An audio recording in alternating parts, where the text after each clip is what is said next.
All right, it's February 26, 2013, and I want to say right off the bat, do not shoot the messenger. I reported on this a week or so ago. I did a video, then I took it down regarding an arrest warrant to be issued for Pope Benedict XVI for crimes against humanity, and where they want to go after the assets of the Vatican. And now I've done a little bit of research. I've done a lot of research, and now there has been a guilty verdict. And I'm doing this video, and I want to thank Heather, who sends me the information, Doug and Randy and Video Man CR, who have, especially Video Man CR, has helped me see that there is some legitimacy with this. Now let me bring this report to you. Again, I don't want to come under fire or under attack for doing this video or any video by YouTubers and viewers that scroll around the YouTube channels, but they don't take the time to put up a webcam and come out here and put themselves out here to bring you news and information. From what I understand, this is valid.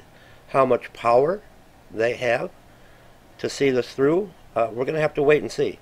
So let me bring you this story. Guilty. Final verdict is rendered in first common law court case against the Vatican and Canada for genocide. Pope, Queen, and Canadian Prime Minister found guilty of crimes against humanity and sentenced to 25 years to a 25-year prison term. Court orders them to surrender by March 4th or face citizens' arrest. Now, as far as I can go into this, this is valid and this is legitimate. Now, how they will pull this off, we're going to have to wait and see how this turns out. Brussels, Pope Benedict will go to jail for 25 years for his role in crimes against humanity, and Vatican wealth and property is to be seized, according to today's historic verdict of the International Common Law Court of Justice. The Brussels-based court handed down a unanimous guilty verdict from its citizens' jurors and ordered the citizens' arrest of 30 defendants commencing March 4th in a court order issued to them today. This was issued to them, and it is an actual court order. The verdict read in part, "We, the citizen jury, find that the defendants in this case are guilty of the two indictments, that is, they are guilty of committing or aiding and abetting crimes against humanity, and of being part of an ongoing criminal conspiracy." The jury ruled that each defendant receive a mandatory 25-year prison sentence without parole and have all their personal assets seized, and that includes the assets of the Vatican.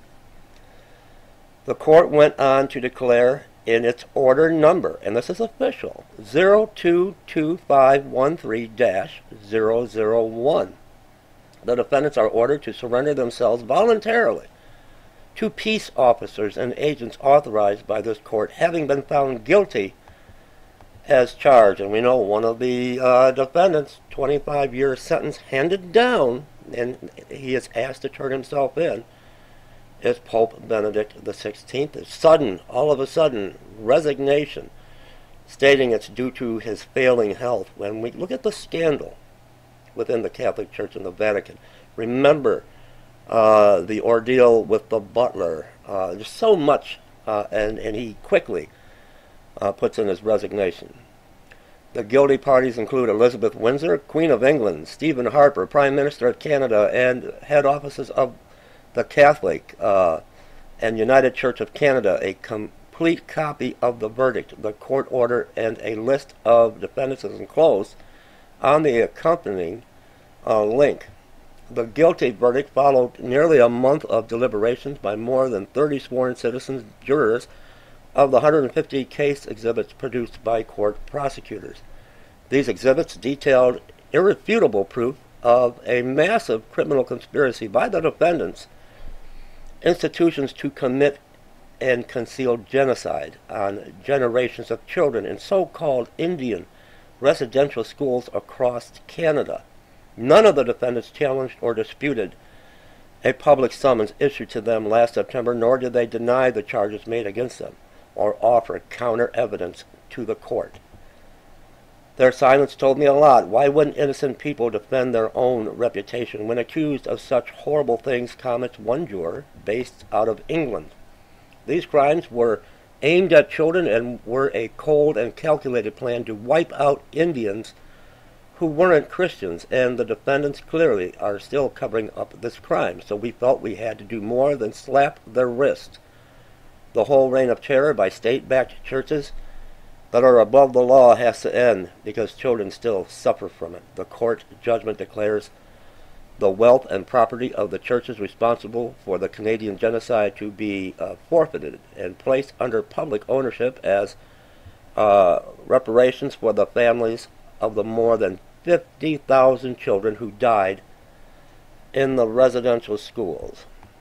To enforce this sentence, the court has empowered citizens in Canada, the United States, England, Italy, and a dozen other nations to act as its legal agents, armed with warrants, and peacefully occupy and seize properties of the Roman Catholic Church, Anglican, and United Church of Canada, which are the main agents in the deaths of these children. The sentence gives a legal foundation and legitimacy to the church occupations that have already begun by victims of church torture around the world, commented Kevin Arnett, the chief advisor to the prosecutor's office, who presented its case to the world.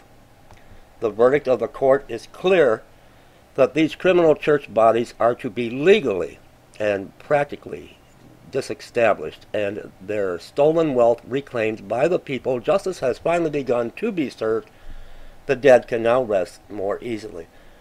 Court officers are delivering the order to all the defendants this week, including to the Canadian Prime Minister, the Queen of England, and to Joseph Ratzinger, the retiring Pope Benedict, who is avoiding arrest within the Vatican and suddenly resigning 2 weeks ago to avoid prosecution and arrest.